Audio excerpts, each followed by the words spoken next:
Bismillahirrahmanirrahim. Assalamualaikum warahmatullahi wabarakatuh. Alhamdulillahi rabbil alamin. Wa bihi nasta'inu ala umuri dunya waddin. Wassalatu wassalamu ala sayyidil mursalin sayyidina wa nabiyyina Muhammadin wa ala alihi wa ashabihi wa dhurriyyatihi ajma'in, amma ba'du. Rabbi shrah li sadri wa yassir li amri wa hlul 'uqdatam min lisani yafqahu qawli. Rabbi a'udzu bika min hamazati syayatin wa a'udzu bika rabbi an yahdurun. Shadaqallahul azim wa shadaqa rasuluhul karim. Bapak Ketua RW, Ketua RT dan perangkat pemerintah yang berhadir, Bapak Ketua Pengurus Masjid Al-Barokah dan seluruh pengurus, Bapak Ibu orang tua kita, tokoh masyarakat, alim ulama, cerdik pandai, dan seterusnya seluruh jemaah fardu subuh yang dirahmati dimuliakan Allah. Kita bersyukur kepada Allah keutamaan subuh yang dijanjikan Nabi mudah-mudahan senantiasa kita raih selagi masih ada umur. Kata Nabi, man shalla subha fi jama'atin faka'annama shalla al-laila kullah. Siapa yang sholat subuhnya berjamaah maka mendapatkan pahala bagaikan sholat semalam suntuk. Mudah-mudahan ini sampai mati, sampai datang ajal bisa kita istiqomahkan. Man shalla subha fi jama'atin fa huwa fi zimmatillah. Siapa yang sholat subuhnya berjamaah maka ia dalam jaminan Allah. Jangan khawatir rezekinya karena sudah dijamin Allah. Hidupnya dijamin Allah. Kalau setiap subuh kita berjamaah, maka mudah-mudahan sepanjang hari, seumur hidup dijamin Allah Subhanahu wa ta'ala. Kemudian banyak lagi hadis-hadis lain. Dan Nabi juga, asqalu sholatin 'alal munafiqi, salat yang paling sulit, yang paling berat, yang paling susah dikerjakan bagi orang munafik adalah salatul isya wa subhi. Salat isya, salat subuh. Maka yang rajin subuh mudah-mudahan terhindar dari sifat-sifat dan kategori orang munafik. Karena orang munafik ini tanggungannya di akhirat sangat berat. Asfala safilin, letaknya di kerak-keraknya api neraka. Dan mudah-mudahan kita terhindar dari orang-orang munafik ini. Amin. Salawat dan salam kepada Nabi kita, Nabi besar Muhammad sallallahu alaihi wasallam, dengan mengucapkan Allahumma shalli wa sallim ala sayyidina Muhammad wa ala ali sayyidina Muhammad. Bapak Ibu yang dirahmati Allah, kita masih berada di hari tasyrik, yakni hari yang terakhir, hari tanggal 13 Zulhijjah. Sampai nanti sholat zuhur, sholat asar, kita masih bertakbir pada sholatnya, seperti yang kita lakukan tadi. Dan saya berterima kasih kepada Bapak Ibu pengurus panitia kurban. Alhamdulillah, kurbannya di Masjid Al-Barokah, dagingnya sampai juga ke rumah. Mudah-mudahan berkah. Kemarin diantar oleh Bapak kita. Saya kaget juga ada daging dari Al-Barokah. Mudah-mudahan berkah. Semua yang berkurban Allah terima amal ibadah kita. Dan kita niatkan tahun depan mudah-mudahan tetap berkurban. Karena ada orang yang berkurban nih, dia tidak berkurban bukan karena tidak ada duit, bukan karena tidak mau berkurban, tapi apa sebab salah paham. Disangkanya kurban itu sekali seumur hidup, seperti pergi haji.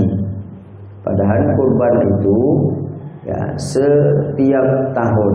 Tahun ini berkurban, tahun besok berkurban. Tahun ini berkurban, tahun lusa berkurban. Terus sampai wafat. Dan kalau kita sudah niatkan, yakin, percaya, pasti Allah akan mudahkan.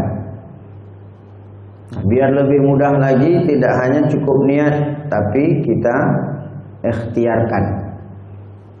Kemarin mungkinlah kita sampaikan 2.600.000 atau 2.700.000 itu kalau di setahun itu 360 hari, maka cukup dengan menabung 7.500 per hari. 7.500 setiap hari. Nah, kita mulailah hari ini.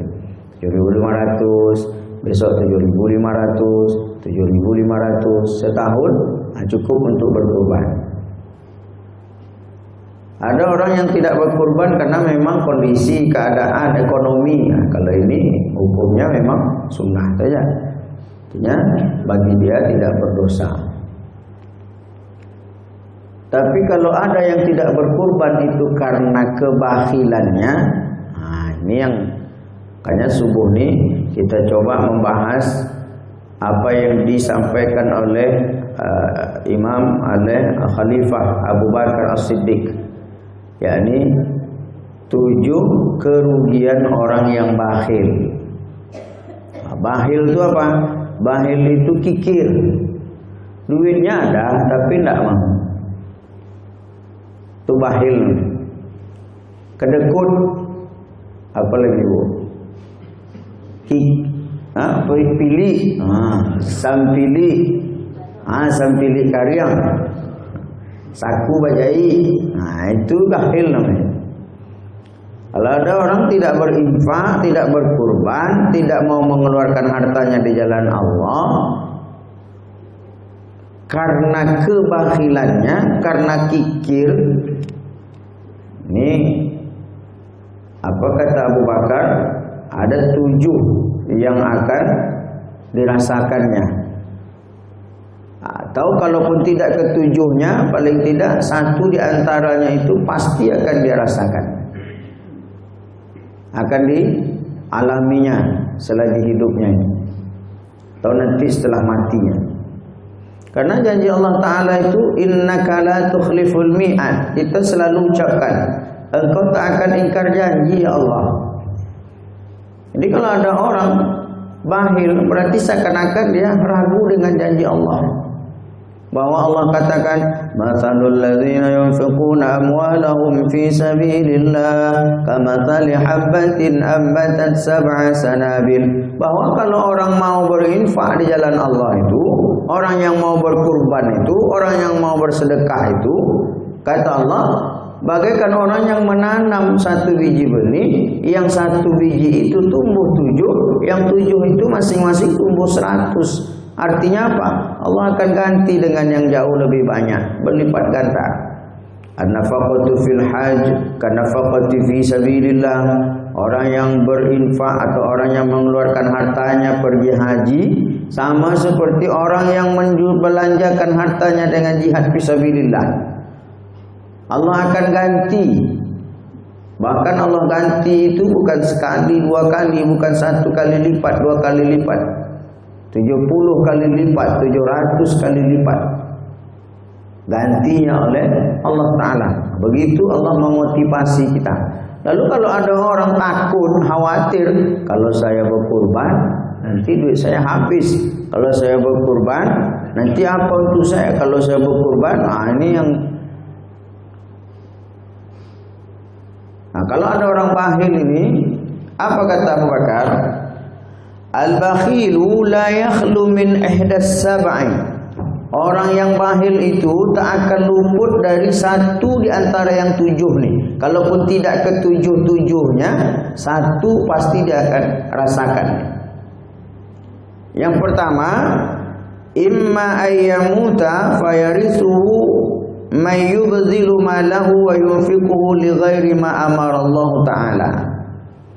Kalau yang bakhil itu meninggal dunia, maka perhatikanlah anak-anaknya, ahli warisnya, orang yang ditinggalkannya akan menghabiskan dan menghambur-hamburkan hartanya itu li ghairi ma amarallah, untuk hal-hal yang tidak diperintahkan Allah.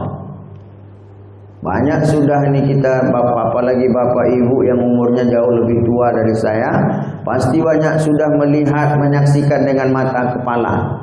Kalau dulu ketika hidupnya bakhil, susah bantu masjid, tak mau berinfak, tengok setelah dia mati apa yang terjadi dengan anak-anaknya. Habis hartanya dimakan anak.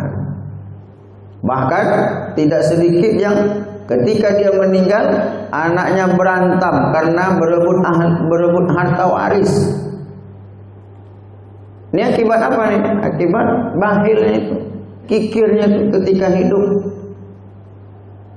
Tak mau berinfak, tak mau sedekah, tak mau kurban, tak mau haji, tak mau umrah. Duit ada, kalau yang ada, kalau yang enggak. Maka kata Nabi, anak-anaknya yang akan menghabiskannya. Na'udzubillah. Tapi kalau ketika kita hidup mau berkurban, lalu anak-anak tadi pula masih kecil, dia tengok. Besok ketika sudah meninggal, harta yang kita tinggal untuk mereka itu tidak bisa kita elakkan. Karena memang dalam syariatnya, begitu kita meninggal, harta sudah berubah tangan, berpindah tangan. Untuk siapa? Ahli waris. Nah, kalau dulu ketika hidup kita rajin berinfak, sedekah, berkurban, mudah-mudahan ketika kita meninggal dunia, anak yang hidup yang menikmati susah payah orang tuanya tadi, jerih payahnya itu pergi pagi pulang petang tadi, apa yang mereka lakukan? Pak pengurus, Pak panitia, kami berkurban. Adapun pahalanya kami hadiahkan kepada orang tua kami almarhum si fulan. Itu yang kita harapkan. Tapi kalau tak pernah nampak dia ayahnya berkurban ketika hidup, alhamdulillah.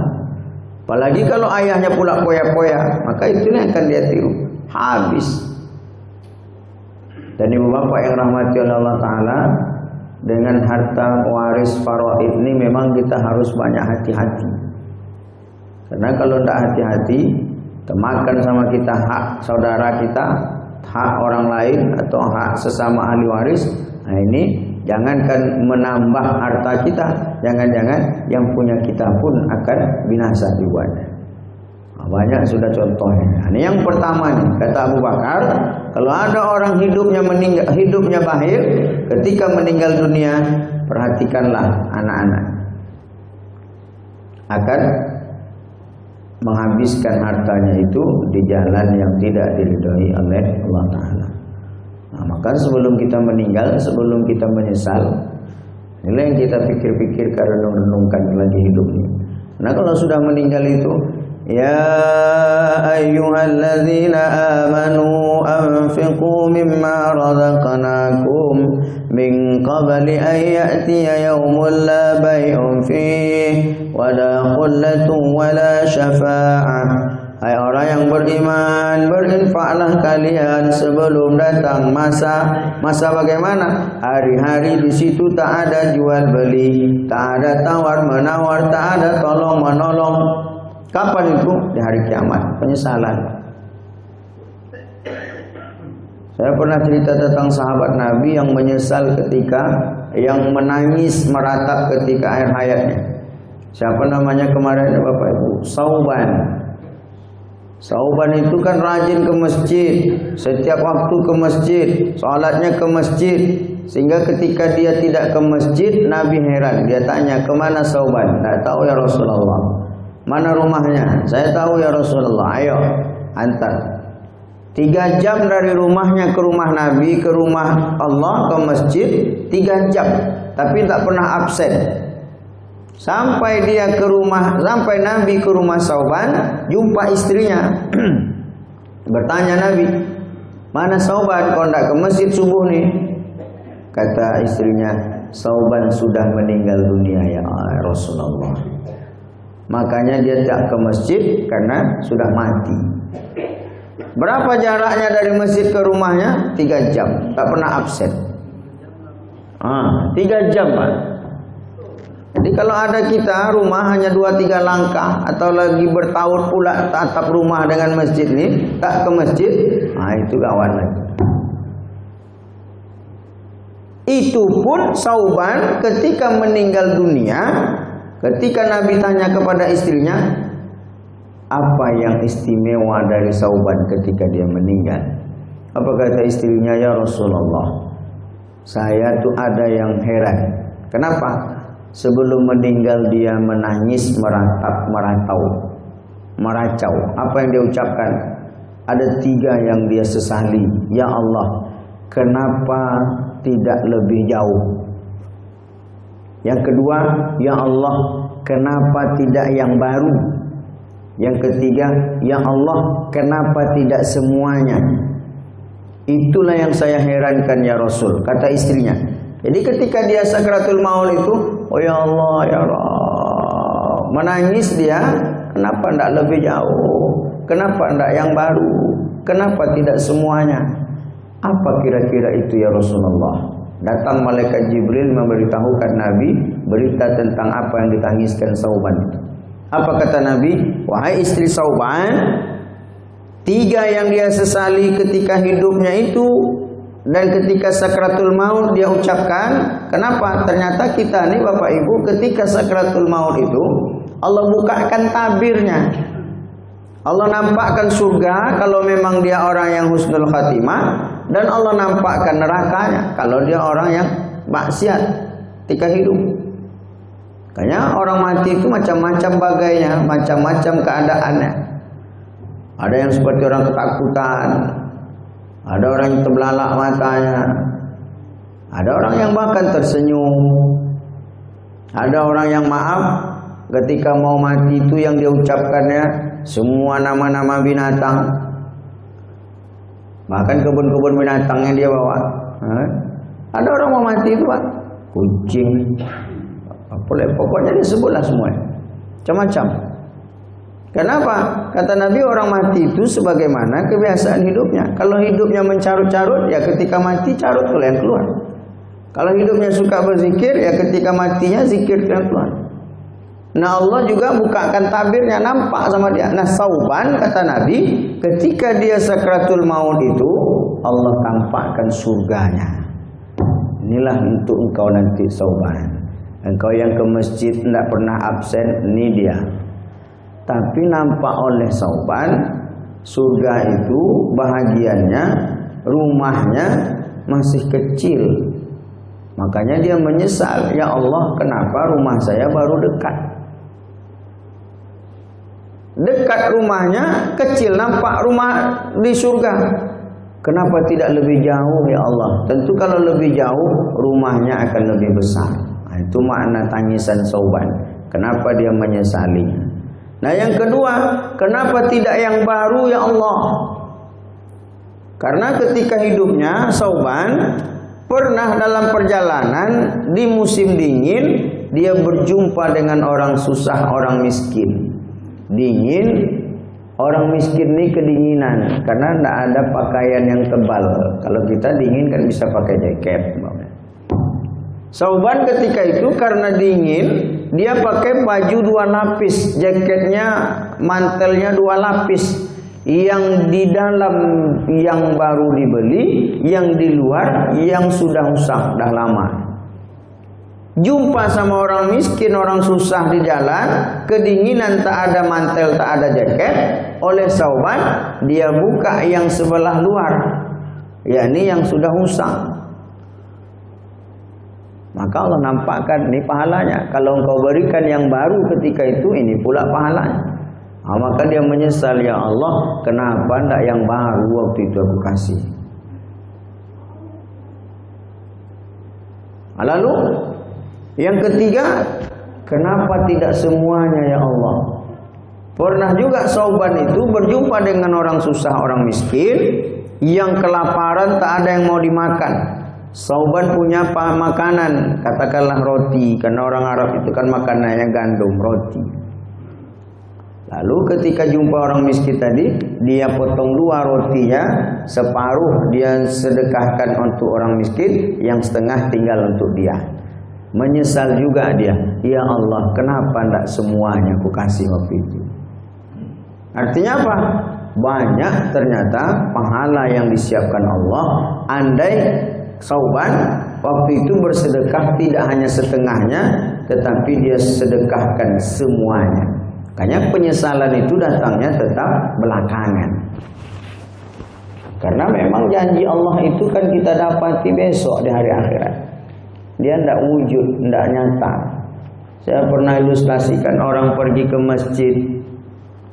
Nabi menjanjikan, kalau kalian tahu apa yang Allah persiapkan pada apa keutamaan yang ada dalam azan dan shaf pertama, maka kata Nabi, kalian pasti akan berebut. Kalaupun tak dapat, akan mengundinya. Tapi apa yang terjadi? Orang pergi ke masjid, ya masih suka shaf-shaf belakang. Hari Jumat shafnya penuh di belakang, di depan masih kosong. Panitia sudah sampaikan, Bapak Ibu, Bapak-bapak, ayo kita penuhkan shaf di depan terlebih dahulu. Itu tidak juga. Kenapa? Karena janjinya besok. Nah, orang yang berinfak di jalan Allah tidak hanya dijanjikan besok, tetapi bahkan Allah janjikan di dunia. yakni Allah lipat gandakan. Nah, ini yang pertama. Kalau ada orang kikir, ada orang bakhil, ada orang kedekut, ada orang pelit, ada orang sampili karyang, saku bajai, maka tunggulah.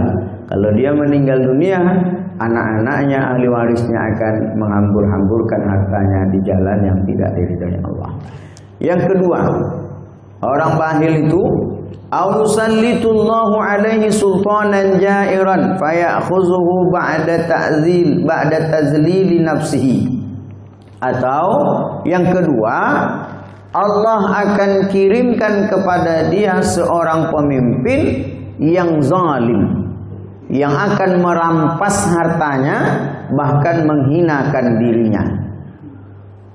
Jadi kalau ada orang bakhil itu, Allah kirimkan pemimpin yang zalim, na'udzubillah. Kalau sempatlah semua masyarakat bangsa Indonesia ini bakhil, kikir, maka Allah akan kirim kepada kita pemimpin yang zalim. Kalau sempatlah kita satu Riau ini bakhil, maka Allah akan nanti 2024 ini akan titipkan pemimpin yang zalim. Bagaimana pemimpin yang zalim tadi? Dia akan fayakhuzuhu ba'da tazlili nafsihi, dengan segala macam cara akan merampas hartanya yang bakhil tadi. Ya mungkin boleh jadi dia terbitkan undang-undangnya, peraturannya.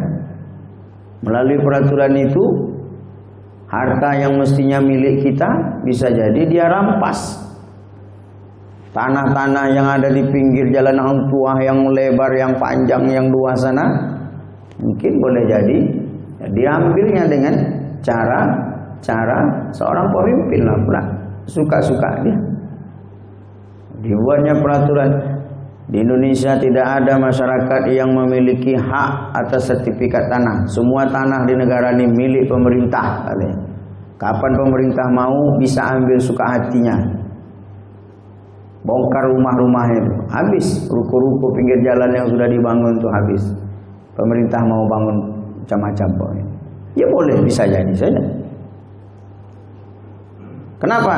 Karena bakhilnya. Allah akan kirimkan kepada Ausalitullah.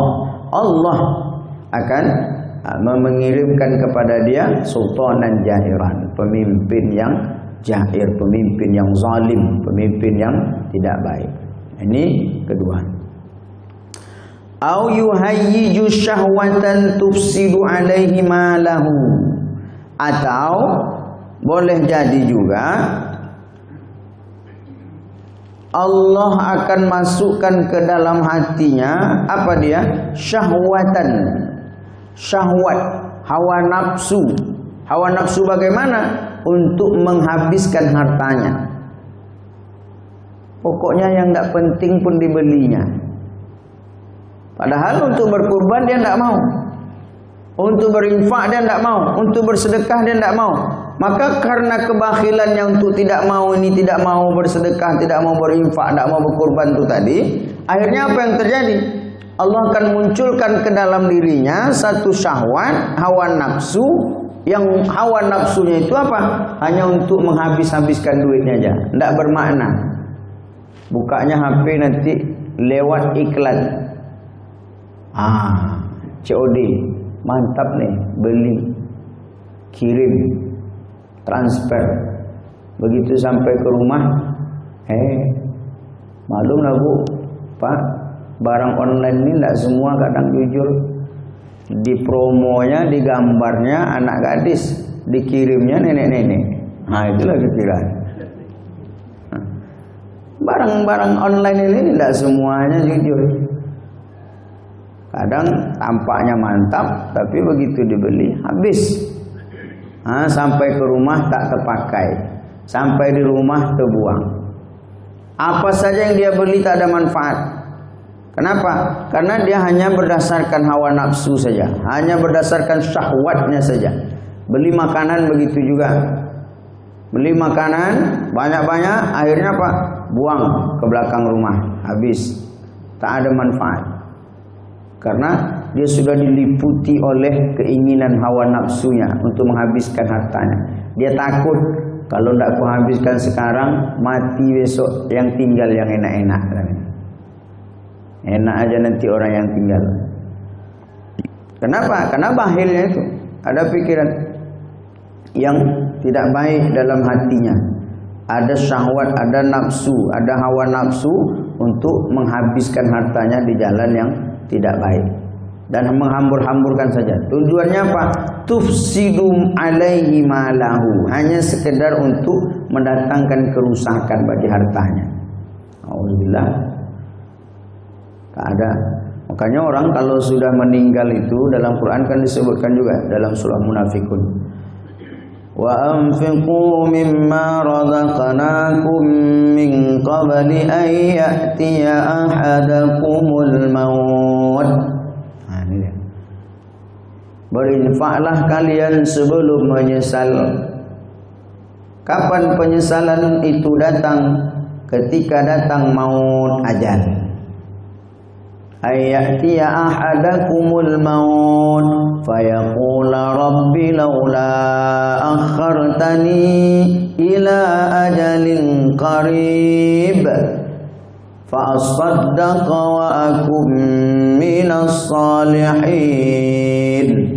Rupanya orang kalau sudah mati itu, kata Allah dalam Quran, kalau orang sudah meninggal itu, fayaqula rabbi ya Allah, dia akan berkata rabbi ya Allah.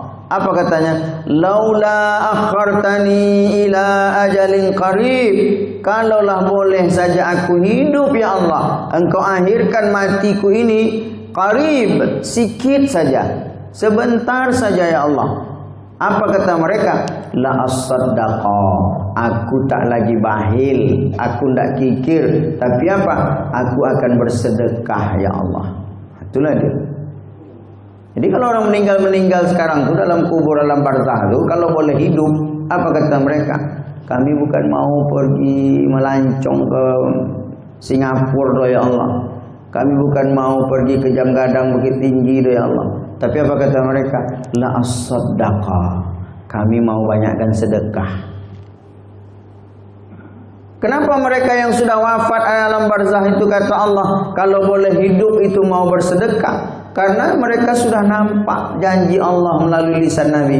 Idza mata ibnu Adam inqata 'amaluhu illa min thalasin. Kalau meninggal anak cucu Adam, meninggal dunia, maka putus segala amalnya. Salatnya putus, tidak bisa lagi salat subuh ke masjid. Kenapa? Sudah meninggal. Baca Quran tidak bisa lagi tilawah. Kenapa? Sudah meninggal. Bersilaturahmi tak bisa lagi, bertakziah tak bisa lagi, wirid yasin tak bisa lagi hadir. Kenapa? Sudah meninggal, maka tak ada lagi pahalanya. Tapi kata Nabi, ada pahalanya yang masih tetap mengalir walaupun dia sudah meninggal dunia. Apa dia? Sedekah jariyah, sedekahnya. Makanya ketika meninggal dunia, ya Allah, sedekahku kurang banyak, hidupkan aku kembali, aku akan banyak sedekah. Dan kiriman pahalanya terasa, nampak oleh dia bahwa janji Nabi, janji Allah itu nyata. Menyesal, kalau boleh hidup, kami akan bersedekah ya Allah. Inilah makanya kita kaji subuh nih. Untuk tahun depan mudah-mudahan kita canang-canangkan juga lah untuk berkurban lagi. 1, 2, 3. Yang keempat, au yubdu lahu ra'yun fi bina'in aw imaratin fi ardin kharabin fayazhabu fihi maluhu, atau yubdu lahu ra'yun fi bina'in aw imaratin fi ardin kharabin. Boleh jadi datang ke dalam pikirannya ra'yun, satu pemikiran, satu pendapat, satu ide. Apa idenya? Bina'in, membangun satu bangunan. Bagaimana? Fi ardi kharabin, di tempat yang rawan bencana. Dan jelas-jelas tempat itu tebingnya tinggi, lalu muncul idenya bangun rumah di sana, bangun ruko di sana, lembah di belakangnya. Akhirnya apa? Longsor. Rumah sudah berdiri, ruko sudah tegak, tiba-tiba datang bencana longsor, habis bangunannya. Nah, ini maknanya. Pokoknya pikirannya itu yang aneh-aneh aja, yang akhirnya nanti mendatangkan kerugian dalam hartanya. Membangun di tempat fi ardi kharabin, di bumi yang rawan bencana, mungkin banjir, mungkin longsor, macam-macam. Atau datang ide, wah ini sedang musim walet nih, datanglah idenya karena bahilnya itu, datang idenya, bangunlah sarang walet di tempat yang di situ tak ada waletnya. Sehingga bangunan sudah selesai, duit sudah habis miliaran, waletnya tidak masuk-masuk. Ya boleh jadi. Dia akan buka usaha baru, buka cabang sana, buka cabang sini. Ternyata di sana bahkan bukankan untung dia dapat, bala bencana yang akan datang. Ini salah satu akibatnya yang akan dia rasakan. Au yusibu lahu nukbatun min nukubatid dunya. Yang kelima, atau dia akan ditimpa musibah, nukbatun min nukubatid dunya, satu di antara banyak musibah yang terjadi di dunia. Contohnya gharakin au harkin au sarakatin wa ma asbaha dzalik. Seperti tenggelam, hanyut, banjir, ini sejenisnya, bencana alam, mungkin tenggelam, atau harkin, kebakaran. Kemarin tidak mau berkurban 2.600.000, tuh meletup kompor gas, bocor selangnya, mengamuk apinya, terbakar dapurnya, merembet ke ruang tengah, habis luluh dimakan api hanya per sekian menit, tak sampai 1 jam habis binasa. Kenapa? Bahilnya. Siapa yang mengatakan ini? Bukan saya, Abu Bakar As-Siddiq. Dia memang bukan Nabi, tapi sahabat Nabi.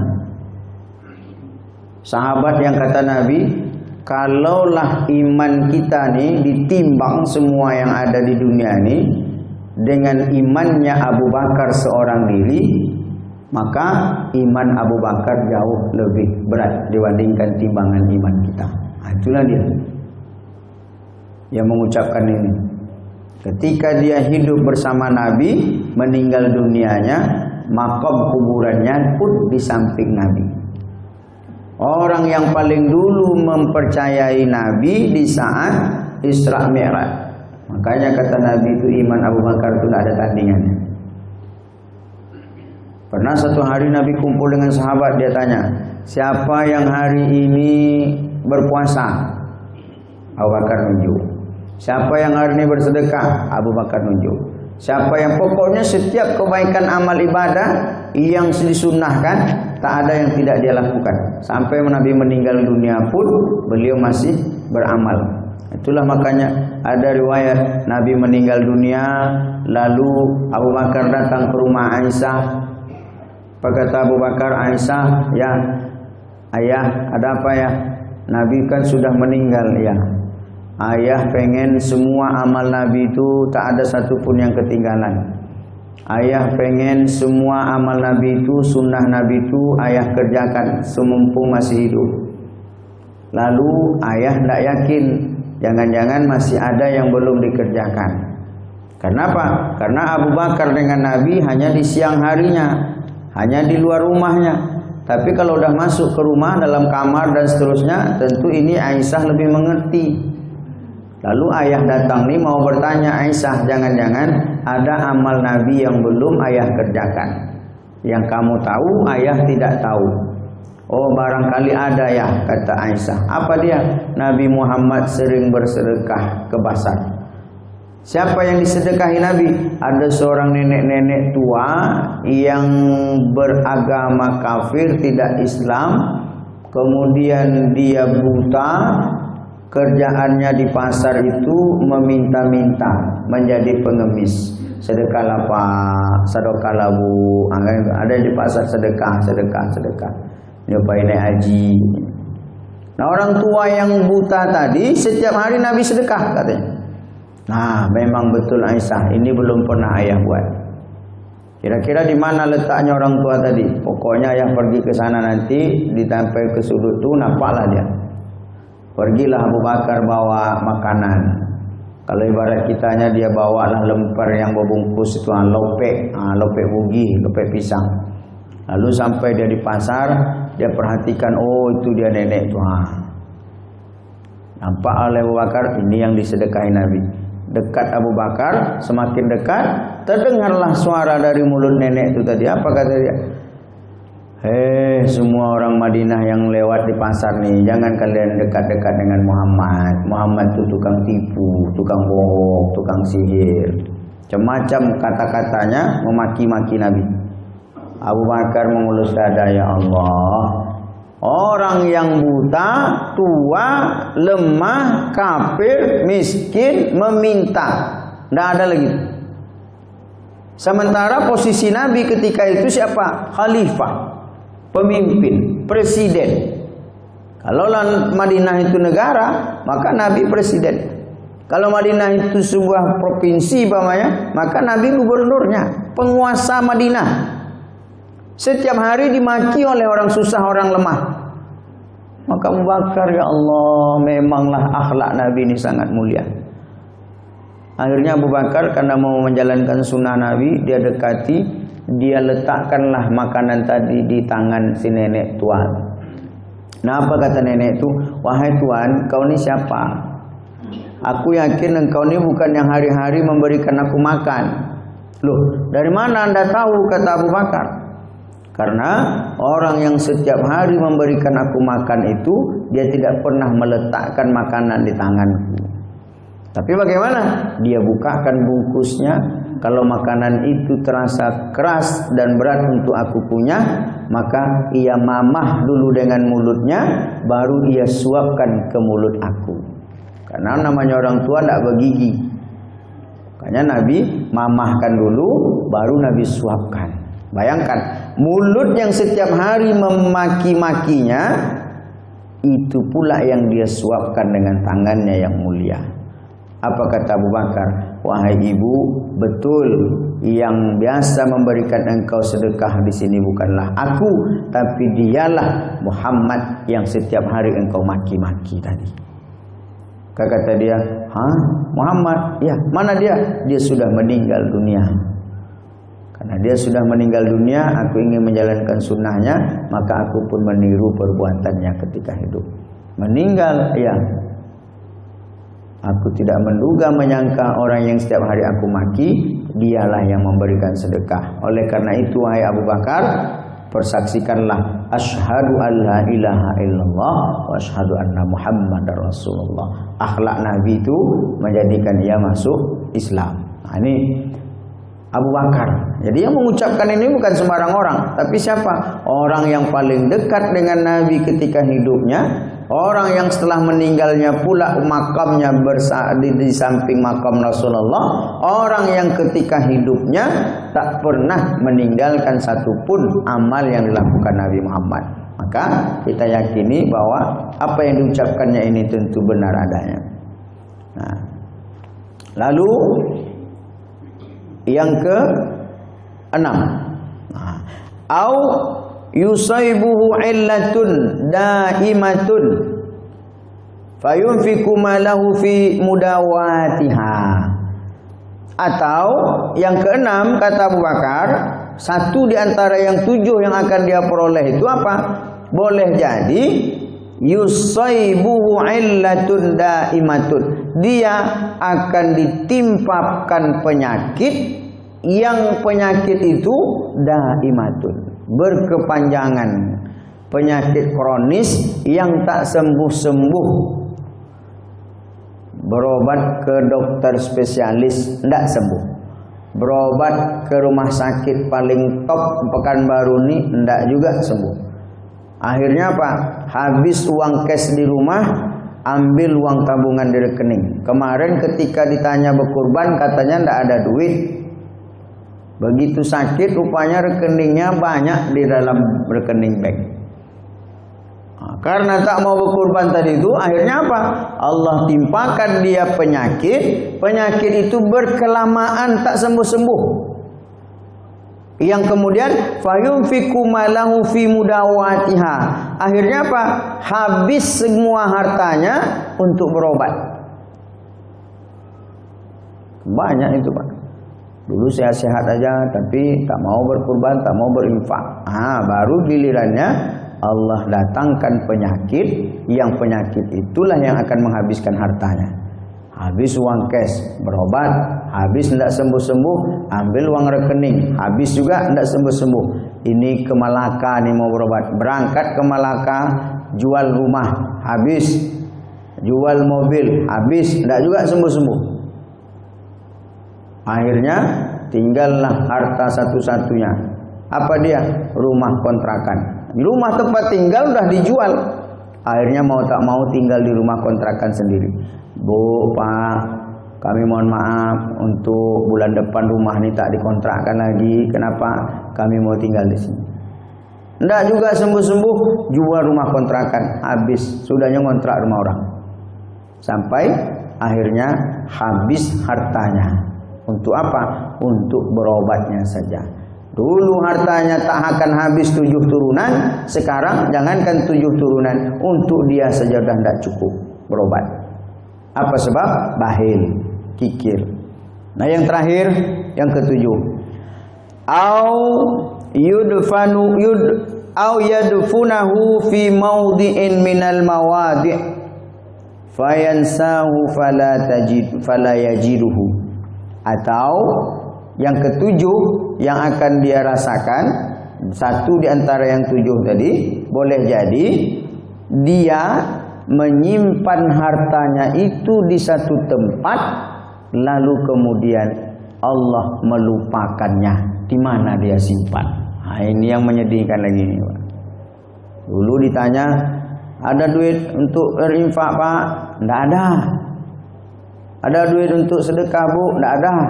Bukan tidak ada, duitnya ada. Tidak ada. Tengoklah nih, ceklah ATM kosong, rekening kosong, semua kosong. Rupanya diam-diam dia simpan duit itu dalam lemari.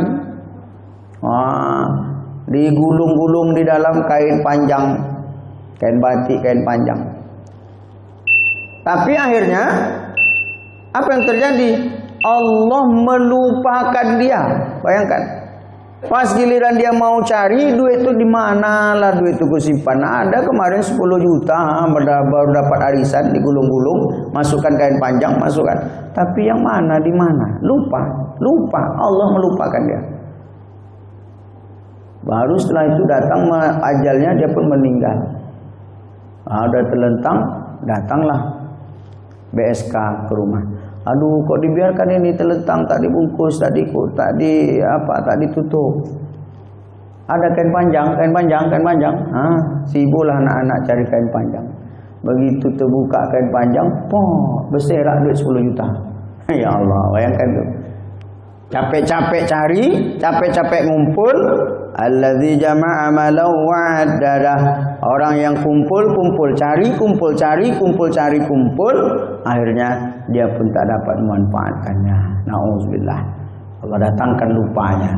lupa dia di mana tempat menyimpan. Nah, bagi Allah 7 itu tentu satu hal yang sangat amat mudah kalau Allah ingin memberikan hukuman dan sanksi kepada hambanya. Kalau itu Bapak Ibu, ini mudah-mudahan ya kembali saya yakin semua yang hadir nih sudah berkurban. Minimal korban perasaan. Minimal korban perasaan. Mudah-mudahan semua kita tetap berinfak, bersedekah, berkurban khususnya karena ini di hari-hari tasyrik ini. Dan kita niatkan, kita canangkan betul tahun depan mudah-mudahan semua kita pun bisa berkurban. Caranya mudah, cukup kita sisihkan 7.500 sehari, 7.500 sehari. Mudah-mudahan harta itu berkah. Berkah. Banyak kalau tak berkah tak ada manfaat.